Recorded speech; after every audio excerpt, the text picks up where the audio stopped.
So today, we're basically declassifying a system that the world's most effective people use to do well, what looks impossible to the rest of us. It's all built on this one radical idea that time isn't fixed. It's actually elastic, and you can learn how to bend it. And this right here, this statement just flips the entire script on personal failure. If you feel like your ambitions are just crawling forward at a snail's pace, listen up. It is not a lack of talent. You're just operating on a broken timeline, a system that's literally designed for slow, predictable progress. So in this explainer, we are breaking down the 6 modules that make up this entire protocol. We're going to diagnose that invisible force that's holding you back. We'll get into the brain science that lets you break free, and then we're going to reveal the exact tactics used by people like Elon Musk and Alex Hormozi to compress entire decades into months. All right, Module 1, it's all about the diagnosis. See, before we can fix the problem, we have to be able to name it. And the invisible enemy that sabotages pretty much every ambitious goal out there is something called Parkinson's Law. I mean, really think about it. Have you ever had just one simple thing on your to-do list for the day, and somehow it just consumes the entire day? Yeah, that's not a personal failing. It's a completely predictable law of human nature in action. So here it is, the core principle. Work is like a liquid. It just expands to fill whatever container you give it. You give a team 30 days to launch a product, you know what happens? They'll waste 29 of those days and launch on day 30. But if you give them 48 hours, they'll skip all the nonsense and launch in 48 hours. The time you allocate dictates how complex the task feels, not the other way around. This example just illustrates the point perfectly. I mean, the task itself is simple, right? It's maybe 3 minutes of focused effort. But when you have an entire day available, the brain literally starts inventing complexity. It turns a simple action into this whole series of drawn-out, low-urgency decisions. This is the default mode for most people, and let me tell you, it's a trap. So why does this happen? It's not about being lazy, it's about biology. Module 2 explains the neuroscience of urgency and shows you how you can actually hijack your own brain to get peak performance. You know, when you've got plenty of time, your brain just goes on autopilot. Your dopamine, your adrenaline levels, they're just flat. But when you manufacture a crisis, when you create a really aggressive deadline, you trigger a biological survival response. Suddenly, your brain deletes all the distractions and shifts into this hyper-focused state.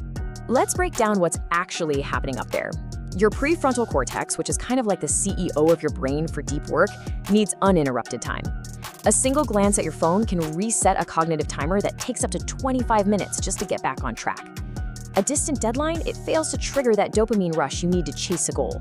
And according to the Yerkes-Dodson law, it just doesn't create the optimal arousal needed for peak performance. Urgency, it solves all 3 of these problems at once.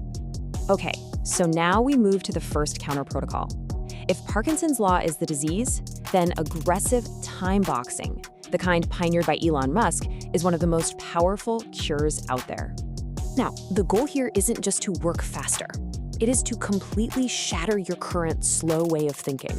By compressing a huge goal into an impossibly small window, you're forced to just abandon all the conventional methods. You have to find shortcuts, you have to leverage capital, and you have to ruthlessly cut any task that doesn't directly move the needle forward. The method itself is actually a simple 3-step loop. First, you plan your day with brutal specificity, just like Musk's famous 5-minute increments. Then, you execute with 0 distractions in each of those time boxes. And finally, you review and you iterate. This system enforces an artificial scarcity on your time, which forces you to be ruthlessly efficient. All right, let's get into Module 4, which really challenges an idea we all just take for granted: time management. According to entrepreneur Alex Hormozi, the entire concept, it's a scam. It's designed for the average person, not the elite. So the key insight here is that the number of hours you work is completely irrelevant if your focus is fractured. An amateur can work a hard 8-hour day that's filled with distractions, but a true performer, they can achieve more in 3 hours of deep, unbroken, violent focus. They manage intensity, not time. This concept, which was first really articulated by Paul Graham, is key.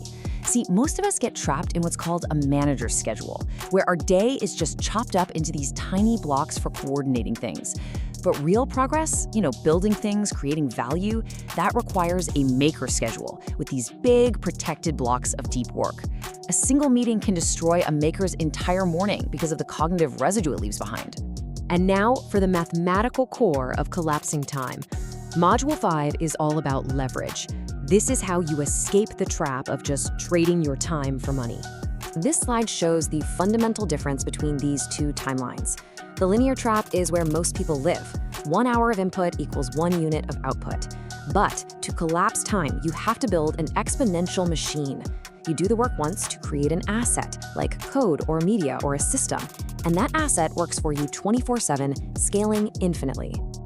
This is the fundamental mindset shift you have to make. You have to stop thinking like a worker who sells their time and start thinking like an architect who designs systems that generate value completely independent of your time. And that brings us to the final module. We've diagnosed the problem, we've explored the strategies, now it's all about execution. This is where theory gets destroyed by immediate, overwhelming action. And this brings us to Alex Hormozi's Rule of 100. The idea is brutally simple. You crush luck with sheer volume. Whatever your key growth activity is, cold calls, content creation, whatever, you commit to 100 reps or 100 minutes or $100 of it every single day. This massive volume just accelerates your learning curve and makes success pretty much inevitable. This quote right here captures the entire philosophy. We're often told that patience is a virtue, but patience can just be an excuse for inaction. The elite don't wait for the future to happen to them. They compress the timeline and they force it into existence through aggressive action today. And that's really the final question this protocol leaves you with. So take your biggest, most audacious goal. Forget the conventional timeline. What would you have to do and who would you have to become to make it happen in the next 6 months? That question alone, that is the starting point for collapsing time.